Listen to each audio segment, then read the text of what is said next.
BJP की चालाकी कहे या राहुल गांधी की बेवकूफी, अपने दुश्मन से ही लगा बैठे दिल, अब नहीं आ रहा उनकी कुछ समझ। कंगना रनौत ने कर दिया साफ, लड़ेंगी लोकसभा चुनाव। अभिनेत्री ने बोली ये बड़ी बात, योगी मुस्कुराए।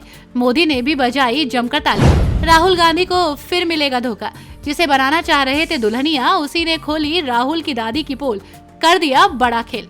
बॉलीवुड एक्ट्रेस कंगना रनौत अपनी धाकड़ पर्सनालिटी के लिए फेमस हैं। पॉलिटिकल हो या सोशल, वो हर मुद्दे पर बेबाकी से अपनी राय रखती हैं। कंगना से अक्सर पॉलिटिक्स में एंट्री करने को लेकर सवाल पूछे जाते हैं। अभी तक इससे वो इनकार ही करती आई हैं, लेकिन इस बार उन्होंने पॉलिटिकल रिएक्शन दिया है। कंगना मूवी तेजस की रिलीज के बाद गुजरात के प्रसिद्ध यात्रा धाम द्वारका के जगत मंदिर पहुंची। उन्होंने द्वारकाधीश मंदिर में माथा टेका। एक्ट्रेस ने नागेश्वर महादेव मंदिर में भी दर्शन कर भगवान का आशीर्वाद लिया। इसके बाद एक्ट्रेस ने मीडिया से बातचीत की, लोकसभा चुनाव लड़ने का हिंट भी दिया। उन्होंने कहा कि अगर भगवान श्री कृष्ण की कृपा रही तो लोकसभा चुनाव लड़ेंगे। यहाँ आपको बता दें कि वो किस पार्टी का चेहरा बनेंगी, ये तो हम आपको बताएंगे ही, लेकिन उससे पहले आप हमें बता दीजिए कि आखिर आप कंगना रनौत को पसंद करते हैं। अचानक क्यों कंगना द्वारका पहुंच गई हैं, ये भी एक बड़ा सवाल है।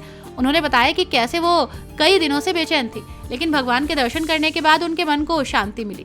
दरअसल उनकी हाल ही में रिलीज हुई फिल्म तेजस की बात करें तो कंगना रनौत की ये फिल्म पहले ही दिन दर्शकों को सिनेमाघरों तक खींचने पर नाकाम रही। वीकेंड में भी फिल्म कोई खास कमाई नहीं कर पाई, जिसके चलते अब तेजस के मेकर्स को भारी नुकसान का सामना करना पड़ रहा है।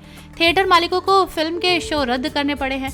जोरदार प्रमोशन के बावजूद कंगना की फिल्म कोई खास कमाल नहीं कर पाई। कंगना लिखती हैं कि कुछ दिनों से हृदय बहुत व्याकुल था, ऐसा मन हुआ कि द्वारकाधीश के दर्शन करूं। श्री कृष्ण की इस दिव्य नगरी द्वारका में आते ही यहाँ की धूल मात्र के दर्शन से ऐसा लगा कि मेरी सारी चिंताएं टूटकर मेरे कदमों में गिर गई हों। मेरा मन स्थिर हो गया और अनंत आनंद की अनुभूति हुई।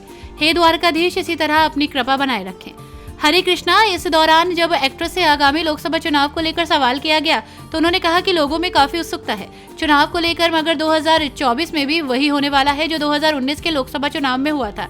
वहीं समलैंगिकता के मामलों पर कंगना का कहना है कि शादी के रिश्ते दिल से होते हैं। जब लोगों के दिल मिलते हैं तो उनके बारे में किसी को भी कुछ नहीं बोलना चाहिए। बॉलीवुड अभिनेता सलमान खान को मिली धमकी के मामले पर कंगना ने कहा कि सलमान खान को सरकार द्वारा सुरक्षा मिली हुई है, जब उनकी रक्षा स्वयं देश के प्रधानमंत्री नरेंद्र मोदी और गृह मंत्री अमित शाह कर रहे हैं तो डरने की कोई बात नहीं।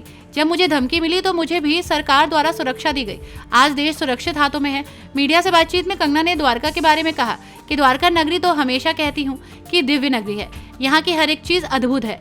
कण कण में यहाँ द्वारकाधीश समाये हुए हैं और द्वारकाधीश के दर्शन होते ही हम धन्य हो जाते हैं। हमेशा कोशिश रहती है कि दर्शन करने आए, पर काम की वजह से कभी कभी आ नहीं पाते। चाहते हैं कि सरकार ऐसी सुविधा करे कि पानी के नीचे जो द्वार वो पानी के अंदर जाकर देख पाए। हमारा जो महान नगर रह चुका है, जो भगवान कृष्ण की नगरी है, वो हमारे लिए स्वर्ग से कम नहीं।